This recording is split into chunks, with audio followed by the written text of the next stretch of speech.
Hi friend, आज बात करेंगे बीएसएफ और सीआरपीएफ के बारे में कि बीएसएफ की क्या ड्यूटी है और सीआरपीएफ की क्या ड्यूटी है। तो आपको हम बताना चाहेंगे बीएसएफ एक बॉर्डर सिक्योरिटी फोर्स है और सीआरपीएफ एक आंतरिक सुरक्षा बल है। ठीक है, यानी कि अपने देश के आंतरिक में कोई भी तरह का घटना घटता है, जैसे आतंकवादी घटना हो गया, नक्सल घटना हो गया, ऐसे किसी भी परिस्थिति का में मुंह तोड़ जवाब देने का ड्यूटी सीआरपीएफ का है। या बाढ़ आ जाए, भूकंप हो जाए, आंतरिक माने कोई भी परेशानी होगा तो इसमें सीआरपीएफ का ड्यूटी रहता है। ठीक है, इसके विपरीत अगर बीएसएफ का बात करें तो बीएसएफ एक बॉर्डर फोर्स है। इसका ड्यूटी मेन बॉर्डर एरिया में होता है, जैसे कि पाकिस्तान बॉर्डर हो गया, बांग्लादेश बॉर्डर हो गया, ऐसे कई महत्वपूर्ण जगह जहाँ हमारे देश को खतरा हो वहाँ बीएसएफ का ड्यूटी रहता है। अब बात करेंगे कि बीएसएफ का कितना छुट्टी है और सीआरपीएफ का कितना छुट्टी है। तो आपको हम बताना चाहेंगे बीएसएफ का छुट्टी 60 दिन ईल और 15 दिन सीएल है। इसके विपरीत अगर हम सीआरपीएफ का बात करें तो सीआरपीएफ का भी 60 दिन ईल और 15 दिन सीएल है। इसके विपरीत अगर हम बात करें कि क्या बीएसएफ अच्छा है या सीआरपीएफ अच्छा है, तो आपको हम बताना चाहेंगे दोनों अपने ही जगह ठीक है। ऐसे बीएसएफ का बात करें तो बीएसएफ हमेशा बॉर्डर एरिया में रहता है। ठीक है, तो इसमें बॉर्डर एरिया में रहने के कारण क्या होता है कि आपका छुट्टी उट्टी का थोड़ा सा परेशानी होता है।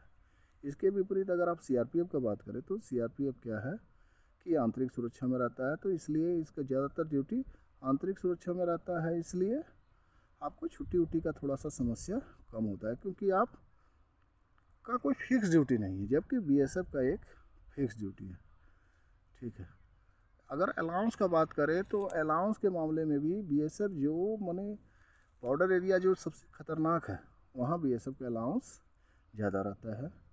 जैसे कि 17,300 मिल रहा था अभी श्रीनगर में सीआरपीएफ को, और श्रीनगर में सीआरपीएफ को भी 17,300 मिल रहा था, और बॉर्डर एरिया में जो बीएसएफ है उसको भी उतना ही मिल रहा था। ठीक है, इसके विपरीत अगर आप नीचे साइड देखिएगा, जैसे मालदा हो गया या वैसे एरिया पंजाब का जहाँ खतरा कम है वहाँ बीएसएफ का भी अलाउंस कम है। ठीक है, इसके अलावा बात करेंगे कि क्या सुविधाओं के मामले में, तो सुविधाओं के मामले में भी आप देखिएगा कि कहीं कहीं बीएसएफ का भी बहुत अच्छा सुविधा मिलेगा और कहीं कहीं सीआरपीएफ का ही सुविधा भी अच्छा मिलेगा।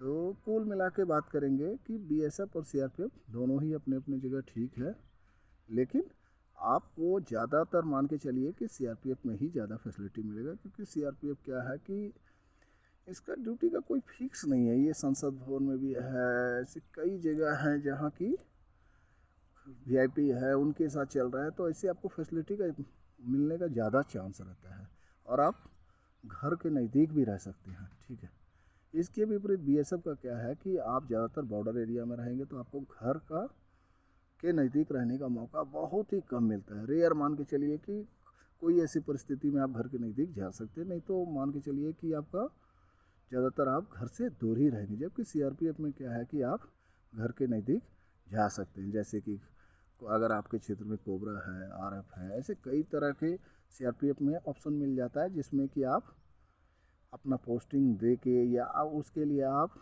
अप्लाई करके कि हम इस चीज़ में जाना चाहते हैं, इसके बाद आपका उसमें ट्रांसफ़र हो सकता है। जबकि बीएसएफ क्या है कि बीएसएफ हमेशा बॉर्डर फोर्स है, तो आपको जितना भी आप कोशिश कीजिएगा तो मान के चलिए फिर भी आप बॉर्डर में ही रहिएगा, इसलिए आपको कम मौका मिलेगा।